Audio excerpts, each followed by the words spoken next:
Good afternoon students. तो कैसे हैं आप सब। मैं साहिल रावत, आपका इंग्लिश मेंटोर, स्वागत करता हूं बच्चों आपका आज की क्लास में। तो चलते हैं सीधा क्लास की तरफ। आज हमने पढ़ने वाले हैं आपका chapter number 6, that is silk road. ठीक है, तो सबसे पहले डिस्कस कर लेते हैं बच्चों, ये सिल्क रोड है क्या। Have you ever heard before of silk road.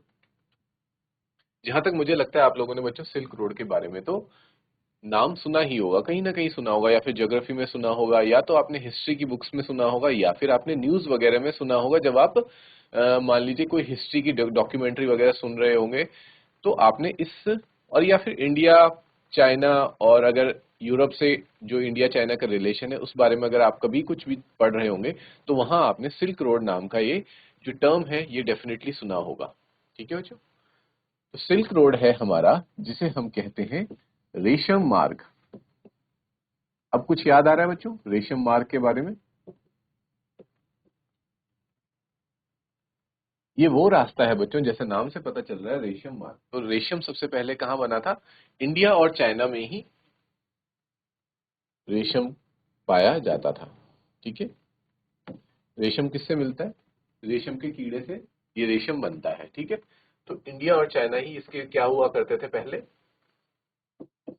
इसको एक्सपोर्ट किया करते थे। और ये एक्सपोर्ट कहाँ होता था, जैसे मान लीजिए आप, ये आपका एशिया है। ठीक है,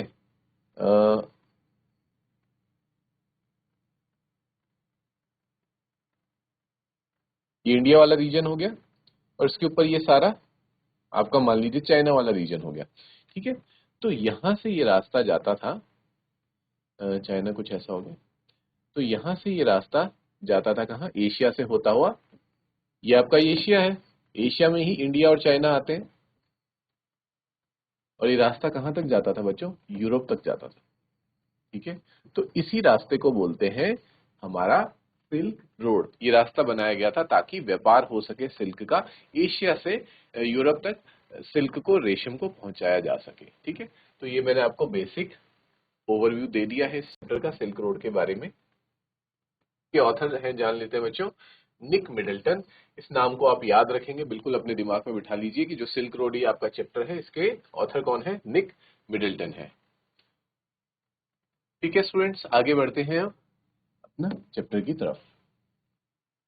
थोड़ा सा बच्चों ये एक लेंदी चैप्टर होने वाला है, तो आपसे मेरी ये रिक्वेस्ट है कि थोड़ा सा पेशेंस बना के रखेंगे और बहुत ही ध्यान के साथ इस चैप्टर को समझेंगे। ठीक है, A flawless half moon floated in a perfect blue sky on the morning we said our goodbyes. Extended banks of cloud like French lobes glowed pink as the sun emerged to splash the distant mountain tops with a rose-tinted blush. Now that we are leaving Ravu, Lamo said she wanted to give me a farewell present. ठीक है, तो ये हमें किसके बारे में बता रहे हैं बच्चों, ये कौन है, ऑथर। ऑथर जो कि निक मिडल्टन है, वो बता रहे हैं कि वो कहाँ पे स्टे कर रहे थे। वो स्टे कहाँ कर रहे थे बच्चों, क्या पता लग पा रहा है आपको इस पैराग्राफ से। वो स्टे कर रहे थे रावू नाम की एक जगह पे, जहां पे जो ऑथर है उनकी एक फ्रेंड बनी थी, एक लड़की कोई फ्रेंड बनी है जिससे उनकी फ्रेंडशिप हुई है, उसका नाम है लामू। ठीक है, अब वो जा रहे हैं उस जगह से, और जाते वक्त उस जगह का थोड़ा बहुत आपको बता रहे हैं, उस वहां के उस वक्त के माहौल और वातावरण के बारे में बता रहे हैं, इन्वायरमेंट के बारे में बता रहे हैं कैसा है। ठीक है, हाफ मून दिख रहा है। ठीक है, परफेक्ट ब्लू स्काई में सुबह का वक्त है। जब आपने देखा होगा ना सुबह के वक्त थोड़ा सा चांद दिखाई देता है, हल्का हल्का सा, तो उस वक्त की बात है। और सुबह कैसी होती है, स्काई बहुत ज्यादा क्लियर होती है। और ये डेफिनेटली सिल्क रोड कहाँ है बच्चों, चाइना और इंडिया के टॉप मोस्ट वाले पार्ट में है, हिमालयस वाले पार्ट में है। तो वहां पे डेफिनेटली बच्चों माउंटेन्स तो आपको देखने को मिलेंगे ही। ठीक है, इसलिए माउंटेन टॉप्स दिख रहे हैं। ठीक है, और उनपे रोज टिंटेड ब्लश यानी कि बर्फ की चादर फैली हुई है। अब क्योंकि हम रावुक से जा रहे हैं तो लामो जो है मेरी फ्रेंड जो है वो मुझे फेयरवेल प्रेजेंट देती है। फेयरवेल प्रेजेंट क्या होता है बच्चों, जब जैसे आप लोग अभी क्लास 11th में हैं और जो आपके स्कूल में 12th के स्टूडेंट्स हैं, उनका जब बोर्ड हो जाएगा, बोर्ड के एग्जाम्स हो जाएंगे और वो स्कूल छोड़ के कॉलेजेस में जाएंगे, तो डेफिनेटली आप लोग भी उनको एक फेयरवेल पार्टी देंगे। तो फेयरवेल पार्टी दी जाती है जब कोई छोड़ के हमें जा रहा होता है। वैसे ही उसी टाइम उस फेयरवेल पार्टी में एक फेयरवेल प्रेजेंट, ही प्रेजेंट यानी कि gift, present means gift, gift भी दिया जाता है। तो लामो के जो फ्रेंड है, जो ऑथर है मिडिल्टन, वो जा रहे हैं रावू से, तो वो क्या देती है उन्हें, एक फेयरवेल प्रेजेंट देती है, जाते वक्त एक गिफ्ट देती है। One evening, I had told her through Daniel that I was heading towards Mount Kailash to complete the Kora, and she said that I ought to get some warmer clothes. After ducking back into her tent, she emerged carrying one of the long-sleeved sheepskin coats that all the men wore. Satan seized me up as we clambered into his car. Oh yes, he declared, Drogba sir.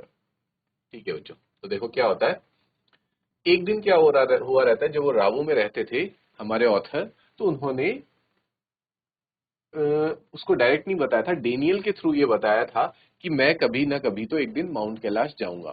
ठीक है, mount Kailash क्यों जाऊंगा, कोरा करने। कोरा क्या है बच्चों, यहाँ पे आप कोरा एक तरीके से आप ये समझिए, जैसे बोलते हैं ना माउंट एवरेस्ट समिट करना होता है, कई लोगों को माउंट एवरेस्ट पे जाना होता है, तो उनको माउंट कैलाश में कोरा करना है, या फिर जैसे आप सुनते हैं ये एक कह सकते हैं आप रिलीजियस यात्रा है। ठीक है, जैसे कि मोमडन्स लोगों की एक रिलीजियस यात्रा होती है जिसे वो बोलते हैं हज यात्रा, जैसे हम लोगों की होती है, हिंदूज लोगों की होती है रथ यात्रा, तो वैसी वो क्या है, वो बुद्धिस्ट रिलीजन को फॉलो करते हैं जो हमारे ऑथर हैं। तो वहां पे क्या होती है, वहां पे होती है कोरा। कोरा एक यात्रा होती है जो जिसमें कि लोग माउंट कैलाश जाते हैं। तो उन्होंने कभी बताया रहा होगा उसको, लामो को, और लामो के माइंड में ये होता है कि अगर तुम वहां जाओगे तो तुम्हारे पास क्या होने चाहिए, वार्मर क्लोथ्स, का गर्म कपड़े होने चाहिए, क्योंकि वहां बहुत ज्यादा ठंडा है। तो क्या करती है, उस वक्त अपने टेंट में जाती है और वहां से कुछ लॉन्ग स्लीव, मतलब लंबे बाजू वाले शीप की स्किन के कोट्स लेके आती है और वो उनको गिफ्ट देती है। वही होता है वो फेयरवेल प्रेजेंट, जिसे कि दूर बैठा सेटन देख रहा होता है। सेटन कौन है, यहाँ पे जो ऑथर है उनका गाइड है। ठीक है, और वो क्या बोलता है, ड्रोग्बा सर, और वो उसको क्या बोलता है, ड्रोग्बा बोलता है, क्योंकि उस कोट को पहनने के बाद ना वो कैसे लग रहे होते हैं, ड्रोग्बा जैसे लग रहे होते हैं। अब ड्रोग्बाज कौन है, ड्रोग्बाज है बच्चों, ध्यान से सुनना, जो यहाँ पे शेफर्ड्स होते हैं, जो गडरिये होते हैं, जो शिप्स वगैरह को चराते हैं, उनको बोलते हैं ड्रोग्बाज। तो क्योंकि वो वैसी शिप स्किन कोट पहन लेते हैं जो कि ड्रोग्बाज पहनते हैं, इसीलिए वो ऑथर को क्या बोलता है कि आप ड्रोग्बा लग रहे हो। क्लियर है बच्चों यहाँ तक, is there any doubt till here. अब उन्होंने यहाँ से अपना सफर शुरू कर दिया है कोरा का। वो कहाँ से चल निकल पड़े हैं, किस जगह से निकल पड़े हैं बच्चों, रावू से निकल पड़े हैं अब माउंट कैलाश के लिए।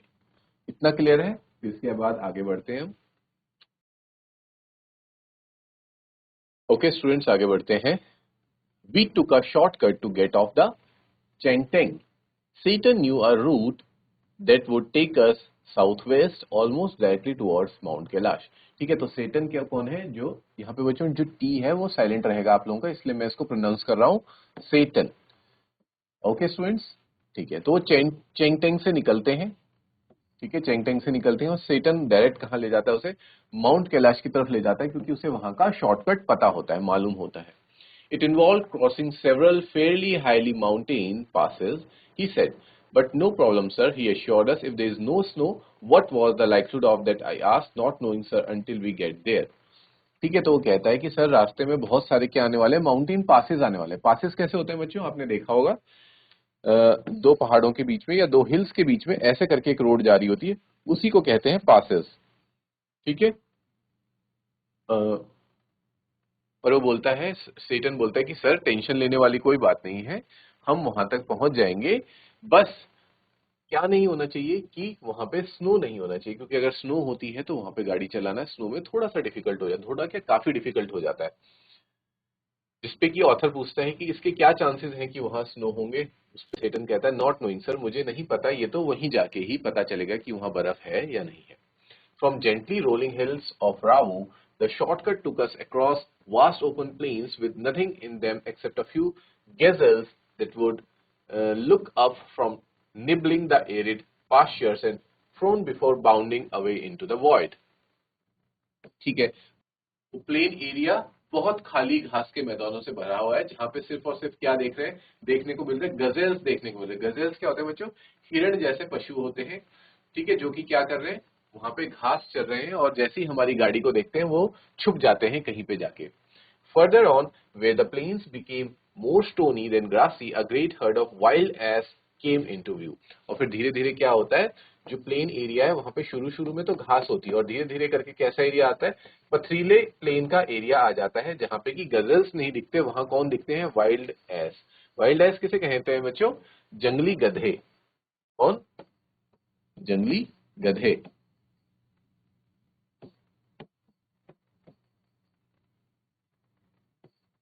क्लियर है students? Satan told us we were approaching them long before they appeared। ठीक है, Kyang, he said, pointing towards a far-off pall of dust. When we drew near, I could see the herd galloping en masse, wheeling and turning in tight formation as they were practicing maneuvers on some predetermined course. Plumes of dust billowed into the crisp and clean air। ठीक है, वो बताता है कि जैसे जैसे हम इनके पास आ रहे हैं, ये हमें ऐसा महसूस हो रहा है कि और ज्यादा पास होते जा रहे हैं। फिर बाद में क्या दिखता है वहां पे, वो इशारा करता है, सर ये देखिए क्यांग। ठीक है, क्यांग क्या था, जैसे ही हम उसके पास पहुंचते हैं वहां पे क्या होने लग जाता है, बहुत ज्यादा धूल मिट्टी वगैरह हवा में उड़ने लगती है। क्लियर है बच्चों? As hills started to push up once more from the rocky wilderness, we passed solitary drugbas tending their flocks। तो जैसे जैसे हमने जो पथरीला एरिया है उसको क्रॉस किया और हम फिर से कहाँ आने लग गए, हिल्स की तरफ आने लगे, तो हमें वहां कौन दिखे, वहां हमें दिखे ड्रोगबाज। और ड्रोगबाज मैंने बच्चों पहले ही बताया था आपको, ड्रोगबाज कौन थे, जो भेड़ बकरियां चराया करते थे। ठीक है, वो अपनी फ्लॉक्स को यानी कि अपनी भेड़ बकरियों को चरा रहे थे। Sometimes men, sometimes women, these well-wrapped figures would pause and stare at our car, occasionally waving as we passed। ठीक है, तो ये कह रहा है कि कभी हमें जो ड्रोगबाज थे वो आदमी दिखते थे, कभी कभी औरतें भी दिखती थी। और वो कैसे होते थे, वेल रैप्ड। वेल रैप्ड का मतलब बच्चों उन्होंने अच्छे से मोटे मोटे कपड़े पहने रहते थे, क्योंकि वहां बहुत ज्यादा ठंडा था। ठीक है, और वो क्या करते थे, हमारी कार को देख के रुकते थे और हमारी कार की तरफ वेव करते थे। वेव करना मतलब ऐसे करके हेलो करके बोलना। When the track took us close to their animals, the sheep would take evasive action and veering away from the speeding vehicle। और जैसे ही हमारी गाड़ी उन शीप्स के पास जाती थी तो शीप्स क्या करती थी, वहां से भाग जाती थी स्पीडिंग व्हीकल को देख के। We passed nomads, dark tents pitched in splendid isolations, usually with a huge black dog, a Tibetan Mastiff, standing guard। फिर हम धीरे धीरे कहाँ पे आए, बंजारों के डेरे में भी पहुंचे। बंजारे जो होते हैं ना, जो घूमते रहते हैं इधर से उधर अपने भेड़ बकरियां वगैरह लेके या जानवरों को, मवेशियों को लेके हम वहां पे पहुंचे। ठीक है, उनके टेंट्स के पास पहुंचे और वहां वो कैसे थे, बहुत ही ज्यादा आइसोलेटेड। आइसोलेटेड क्या होता है, जो ये होते हैं नोमैड्स होते हैं, ये बस्ती के बीच में नहीं रहते, बहुत अलग दूर जाके कहीं पे रहते हैं। ठीक है बच्चों, और इनके साथ कौन होता है, एक ह्यूज बहुत विशाल ब्लैक डॉग होता है। और वो कौन सी ब्रीड है, वो है तिब्बतियन मैस्टिफ ब्रीड है, जो कि बहुत खूंखार कुत्ता होता है। और वो किस लिए काम आता है, वो गार्ड करने के, रक्षा करने के काम आता है। These beasts would cock their great big heads when they became aware of our approach and fix us in their sights। हमें जैसे ही ये आता देखते थे बीस्ट। बीस्ट किनके लिए यूज किया गया, बीस्ट मतलब एनिमल। और यहाँ पे किस एनिमल की बात हो रही है, ये जो हमने तिब्बतियन मैस्टिफ पढ़े ना बच्चों, उन्हीं की बात हो रही है। तो ये जैसे ही हमारी गाड़ी को आता देखते थे, बिल्कुल तैयार हो जाते थे अटैक करने के लिए। As we continued to draw closer, they would explode into action, speeding directly towards us like a bullet from a gun and nearly as fast।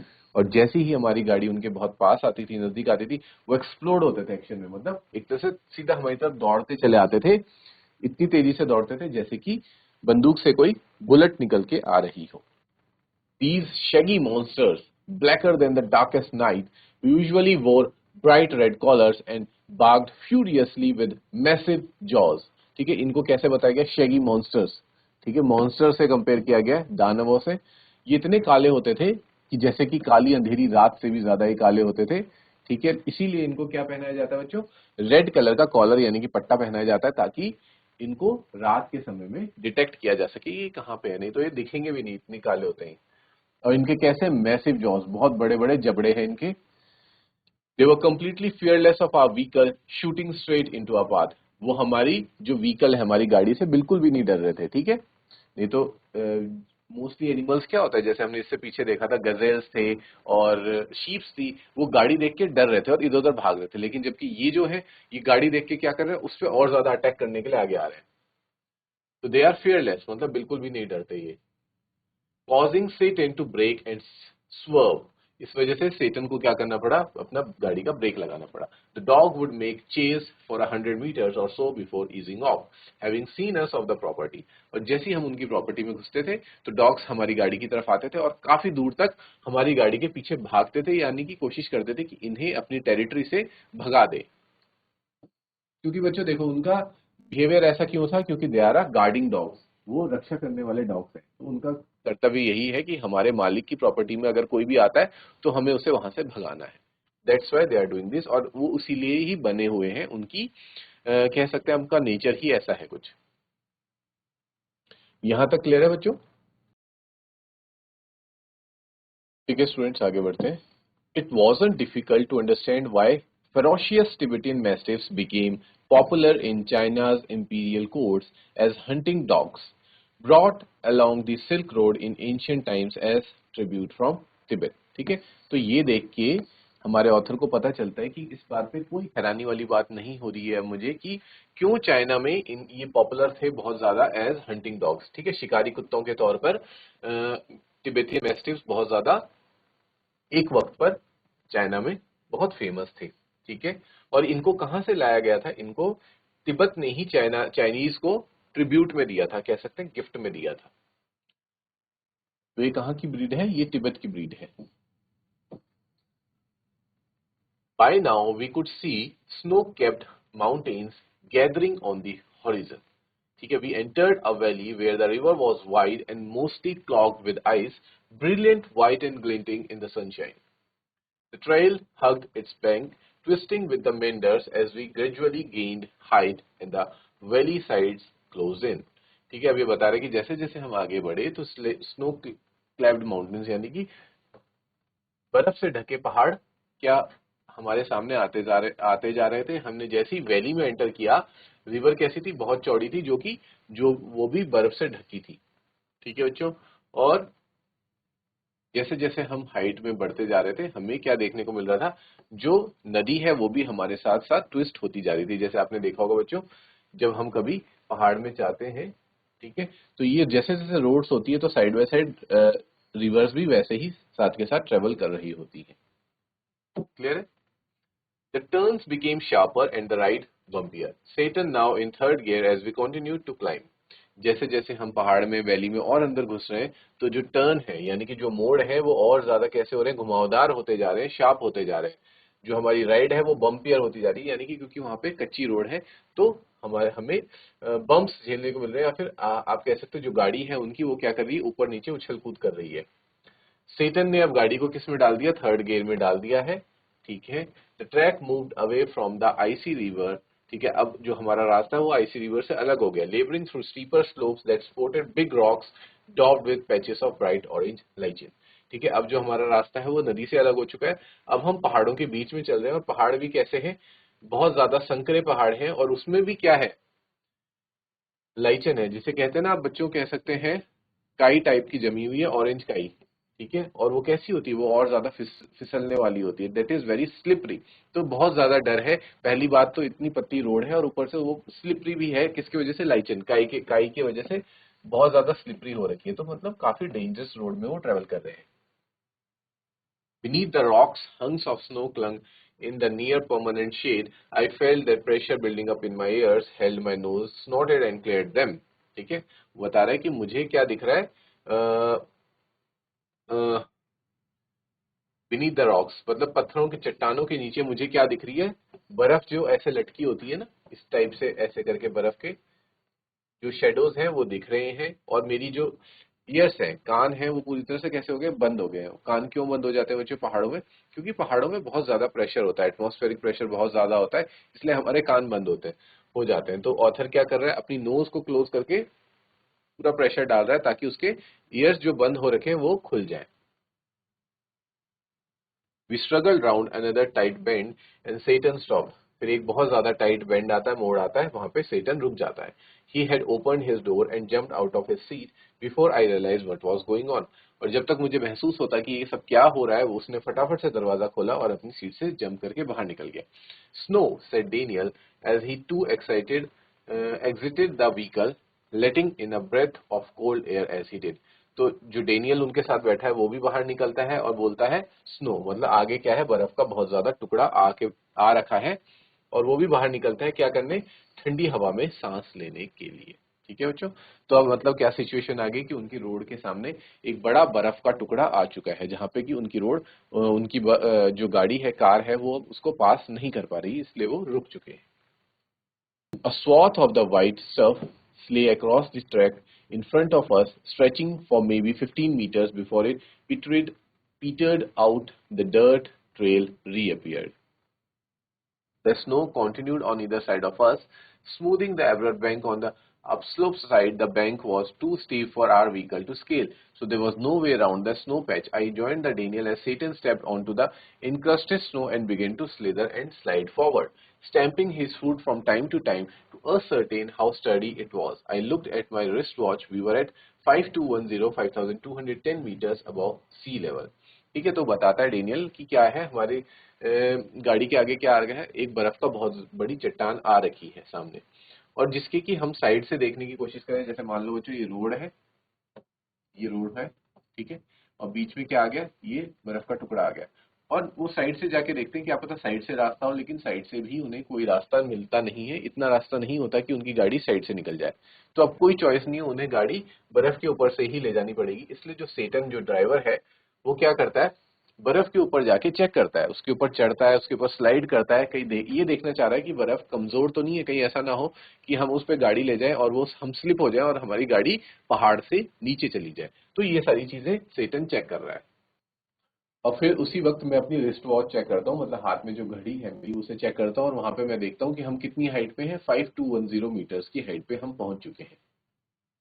The snow did not look too deep to me, but the danger was not its depth, Daniel said, so much as its icy top layer. If we slip off, the car could turn over, he suggested. As we saw Satan grab a handful of dirt and fling them across the frozen surface.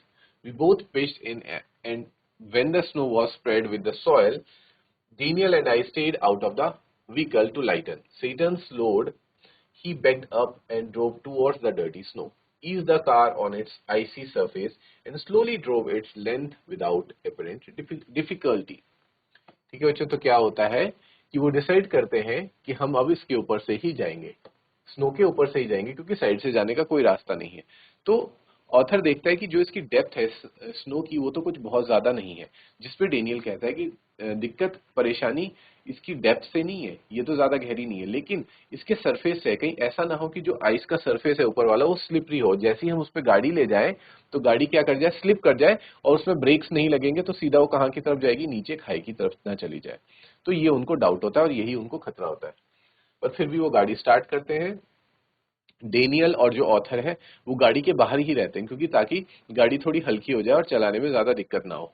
और सेटन गाड़ी में क्या करता है, गाड़ी के tyres में बहुत ज्यादा मिट्टी लगा देता है, सॉइल लगा देता है। अब सॉइल लगाने का क्या रीजन है बच्चों टायर्स में, ये आप मुझे बताइए। तो टायर्स में सॉइल लगाने का रीजन ये है ताकि जो टायर और जो सरफेस है उसके बीच का जो फ्रिक्शन है बच्चों, आप कह सकते हैं जो घर्षण है, वो थोड़ा बढ़ जाए, क्योंकि अगर घर्षण बढ़ेगा, फ्रिक्शन बढ़ेगा, तो टायर स्लिप नहीं करेगा। इसलिए वो टायर्स में क्या करते थे, चारों तरफ से मिट्टी लगा देते हैं और अपनी गाड़ी स्टार्ट करते हैं, और देखते देखते गाड़ी बर्फ के ऊपर से बिना किसी डिफिकल्टी के सेटन निकाल लेता है। क्लियर है स्टूडेंट्स, आगे बढ़े। 10 minutes later, we stopped at another blockage. Not good, sir, Satan announced as he jumped out again to survey the scene. This time he decided to try and drive round the snow. The slope was steep and studded with major rocks, but somehow Satan negotiated them, his four-wheel drive vehicle lurching from one obstacle to the next. In so doing, he cut off one of the hairpin bends, regaining the trail further up where the snow had not drifted. ठीक है बच्चों, तो जैसे ही वो थोड़ा आगे बढ़ते हैं, ठीक है, एक एक बड़ी मुश्किल से तो उन्होंने एक हर्डल पार करी रहती है, लेकिन जैसे ही थोड़ा आगे बढ़ते हैं तो वहां पे क्या देखते हैं, एक और मोड़ पे क्या आया रहता है, एक और स्नो आया रहता है। लेकिन इस बार वो डिसाइड करते हैं, क्योंकि साइड में थोड़ी सी जगह होती है, तो डिसाइड करते हैं कि हम क्या करेंगे, हम साइड से ही निकलेंगे। लेकिन जो इस बार जो स्लोप था वो कैसा होता है, काफी स्टीप होता है, काफी खड़ा रोड है और यहाँ पे स्नो भी है और वो साइड से निकल रहे हैं। लेकिन और रास्ता जो है काफी पथरीला है, रास्ते में पत्थर पत्थर है, बहुत बड़े बड़े पत्थर भी है साथ ही साथ। लेकिन कैसे ना कैसे करके सेटन जो होता है वो एक बहुत ही अच्छा ड्राइवर है, हैवी ड्राइवर है, और वो मैनेज कर लेता है क्या करना, अपनी गाड़ी को निकालना, वहां से निकाल लेता है और सीधा वो आगे चल पड़ता है। और जैसे ही वो आगे चलते हैं तो वहां पे क्या आता है बच्चों, हेयर पिन बैंड आता है। हेयर पिन बैंड आप लोगों को बच्चों पता ही होगा, कुछ इस प्रकार का बैंड है। मान लीजिए ये आपकी सड़क है और ये सड़क आगे जाके ऐसे हो जाती है, ठीक है। ये आपकी कार है, यहाँ आप यहाँ जाते हैं और आगे जाके एकदम यू टर्न लेके ऊपर की तरफ चले जाते हैं, तो इसे कहते हैं बच्चों हेयर पिन बैंड। तो ये हेयर पिन बैंड आता है उनके, उसको क्रॉस करते हैं और उसके बाद वो सीधा अपने सफर में आगे बढ़ जाते हैं। और आगे जो स्नो है वो ड्रिफ्ट नहीं की हुई है, जो मतलब आगे का कह सकते हैं, जो आगे का सफर है वहां पे जो बर्फ है वो नीचे गिर के रोड पे नहीं आ रखी है। तो यहां तक क्लियर है students? I check my watch again as we continue to climb. वो फिर से अपनी, जैसे जैसे ऊपर की तरफ क्लाइम कर रहे हैं ना, क्योंकि जो गाड़ी है उनकी वो लगातार हाइट की तरफ जा रही है, ठीक है, वो नीचे नहीं आ रहे हैं, वो अभी भी हाइट में ही जा रहे हैं। तो फिर से अपनी वॉच चेक करता है क्लाइम करते हुए इन द ब्राइट सनशाइन। खूब खतरनाक सी धूप चमक रखी है, ठीक है, ब्राइट सनशाइन है। We crept past 5400 metres. और वो देखता है कि अब हम कितनी हाइट में आ चुके हैं, 5400 मीटर्स की हाइट में आ चुके हैं। इससे पहले जब उसने चेक किया था तो उस वक्त कितना था बच्चों, 5200 था। तो वो 200 मीटर और ऊपर आ गए। And my head began to throb horribly. और उसका सर दर्द हो रहा है, क्योंकि जैसे जैसे हम ज्यादा हाइट में जाते हैं तो वह प्रेशर की वजह से सर दर्द होने लगता है। I took gulps from my water bottle which is suppose to help a rapid ascent. ठीक है, और फिर वो क्या करता है, पानी पीता है ताकि क्या हो जाए, उसके सर दर्द में उसको थोड़ा सा रिलीफ मिले। ठीक है बच्चों, तो आज हम अपने इस सिल्क रोड की यात्रा को यहीं पे फिनिश करते हैं। नेक्स्ट क्लास में मिलेंगे और इस चैप्टर को आगे कंटिन्यू करेंगे यहीं से। ठीक है बच्चों, till then take care, have a good day and thank you.